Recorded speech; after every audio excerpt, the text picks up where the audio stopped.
Hey YouTube family, it's Kim, the Princess of Transparency. So this video has been kind of burning on my soul for a minute, but I really didn't want to make it, but I'm trying to be obedient to God, even though we'll see. Anyway, this video is entitled, as you could see, Let Go, Let God, It's Okay to Be Transparent. So everything I've been going through in the last week with my dad has been very, very difficult. It has been more than a challenge. It has been one of those situations where I have really had to self-reflect and self-examine. That I've had to really allow myself to go in some deep places that I really did not want to go into.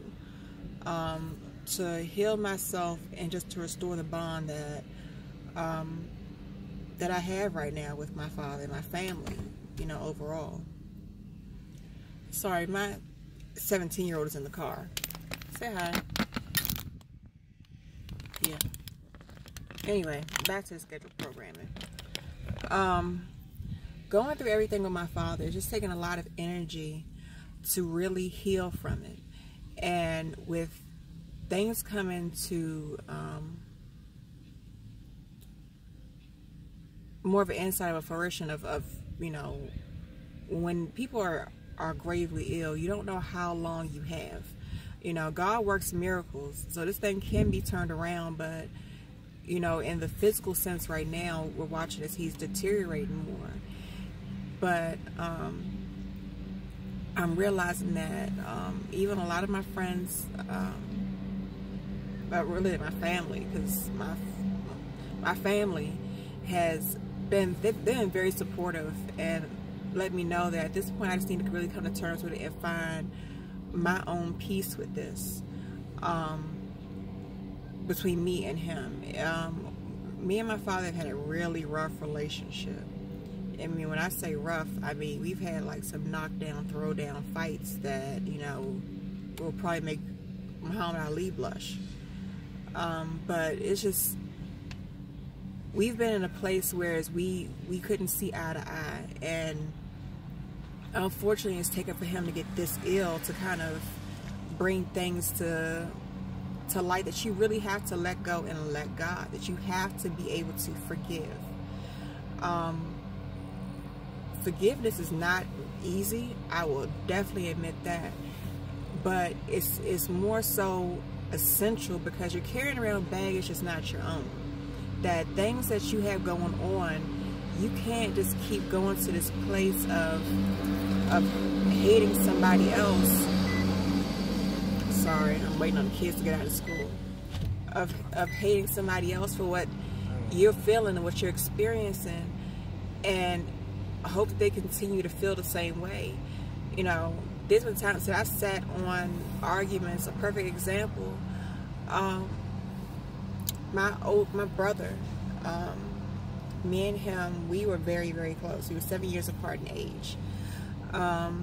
He was my everything growing up. He meant so much to me that at the time that growing up, I knew my dad, but I didn't know who he was. He was in my life, but he wasn't an active participant. So a lot of my time spent was spent with my brother, because my mother had to work so hard to provide, because he wasn't available emotionally or physically. So things between me and my brother, we kind of had a real falling out. We got into a physical fight and we stopped talking for 6 years.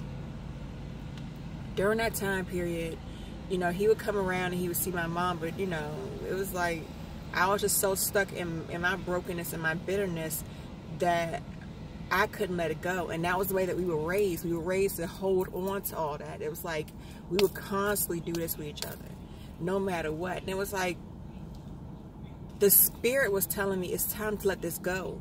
It's time to let it go. But I'm like, no, I'm gonna keep feeding this thing. I'm gonna keep feeding this thing, because you know what he did to me, what he did to me. And then on June 3rd, 2004, at 4 o'clock in the morning, my brother was killed. very unexpectedly. There was no lingering, you know, able to say goodbye, sentiment said, none of that. He was just gone. 6 years of time that I spent lingering on to something that was really, in hindsight, so petty, was never able to be resolved. You know, I was never able to tell my brother all the things that he meant to me. I was never allowed to, I never allowed myself to have that emotional moment. I never allowed myself to have that closure. I robbed myself of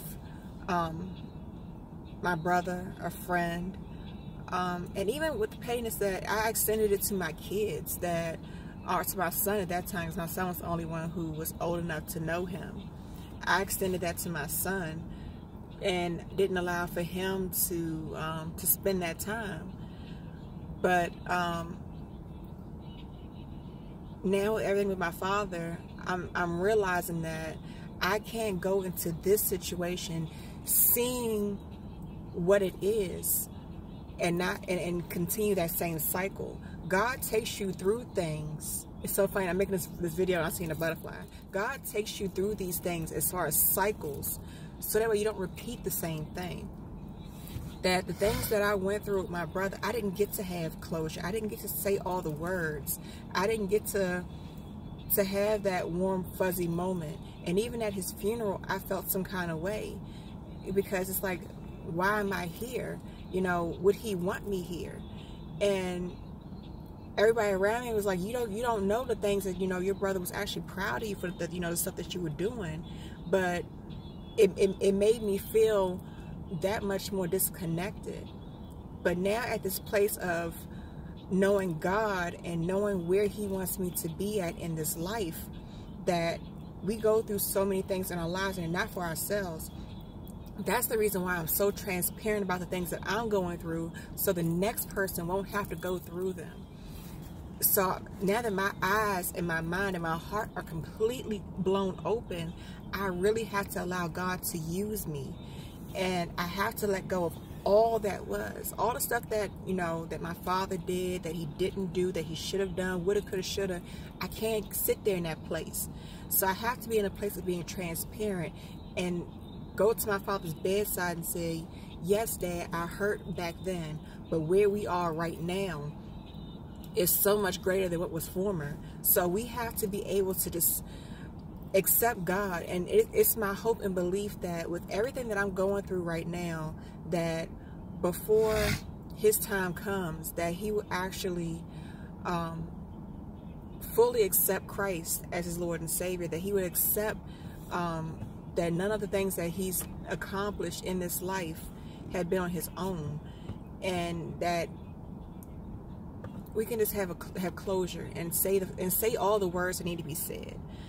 The situation with my brother, you know, it's hurtful, because after the fact, I can go to the cemetery and say everything that I feel, but I couldn't say that back then because I was so stubborn, because I allowed the generational curses of being broken, being bitterness, and, you know, being in my whole extra black girl sister attitude and all that. I allowed all those things that growing up, thinking that they were cute, they robbed me, you know. And even with my family, it's not many of us left in this area, but, you know, you have to get to a place where you have to say enough is enough. And you have to really understand that God is enough, that he can allow for you to have that U-turn. That's why God, like I said before, takes you through these cycles, so that way you don't continue to keep spinning your wheels and you're not getting anywhere. Because all that brokenness got me nowhere. It got me into deeper brokenness, deeper bitterness. But I had to realize enough was enough, and I'm in this place now, whereas I want to heal, and it's only one person who can heal me. And I definitely know it's not off of my own strength or power.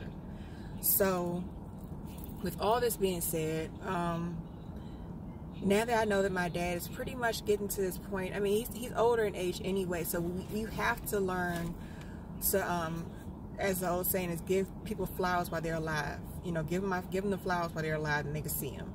And I didn't really understand that saying when I was younger. I was like, okay, that makes no sense to me. You have to be able to allow for that flower to bloom, for that love to be expressed, because that's like putting a seed in the ground in the wintertime and expecting for a flower to bloom. That's dead soil. It's frozen right there. You know, sow your seeds while you can, water them while you can, and expect for and with a sense of expectancy in your heart and through God, you will watch it grow, even if it's a short period of time. Healing is the best thing next to God. I mean, healing is God. So you really have to be intentional about going through the motions as far as, you know, just allowing yourself to heal. There's nothing, I'm telling you, there's nothing worse than living a life with regret. For all these years, I just had to hold that feeling of not being able to connect with my brother again. I mean, I still sense his spirit around me, but that's not what I need.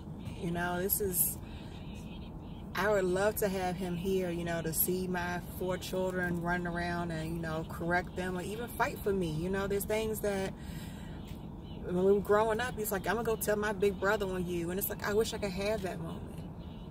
So with my father right now, I have to be able to humble myself and just get rid of all that bitterness that's done me no good. Because trust me, life is just too short. You're not guaranteed today or tomorrow. And throughout all that I was going through, I was so busy worrying about the speck in somebody else's eye, and I had a log in my own. And that's biblical right there. You can't sit up there and worry about somebody else's mess when you got your own mess that you got going on in your own heart. You really have to be intentional about what it is that you want in life, that God can deliver. He can deliver you from so much if you allow.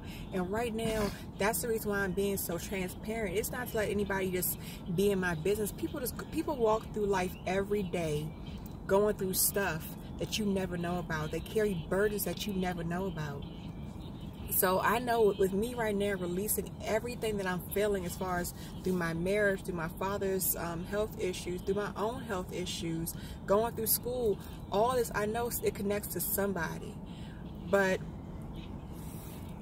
you just got to be able to allow yourself to be used. So at this point in my life, I just really have to be open, humble, and forgiving. That's the main thing. There's so many people that have wronged me, and so many people that I've wronged myself. So as well as asking for forgiveness, I need to forgive. You know, it has to be a two-way street. Whether or not they accept it, I can't really be responsible for that. But either way, I can't keep carrying this load in my heart. So I don't want to make this extra long, but be intentional about the people that you love. If you love them, and even if they don't give it in return, you know, I love you, and let it go. I mean, that's one of the things that I've kind of had to experience right now, even with my marriage. There's some days that, you know, I give more love than he gives. But hey, you know what? That's me giving God. God is love. Express your love. Express how you feel, because today and tomorrow is definitely not guaranteed. So be honest about how you feel. Be open. Be real. Be transparent. But just know you have to also be forgiven. Because even through throughout all this, know that God has forgiven you for what it is that you've done. So you got to learn to do the same here on earth as it is in heaven. So humble yourself, be open, be transparent, and forgive. That's the long and short of this video. Don't continue to hold a grudge, because a grudge will lead you stand over top of somebody in their grave with no way of saying I'm sorry tomorrow. So know that I love you intentionally, and know that you have a purpose and a pulse. So use your pulse while you still have your purpose. Or use your purpose while you still have your pulse. But I love you. Be safe. Be blessed.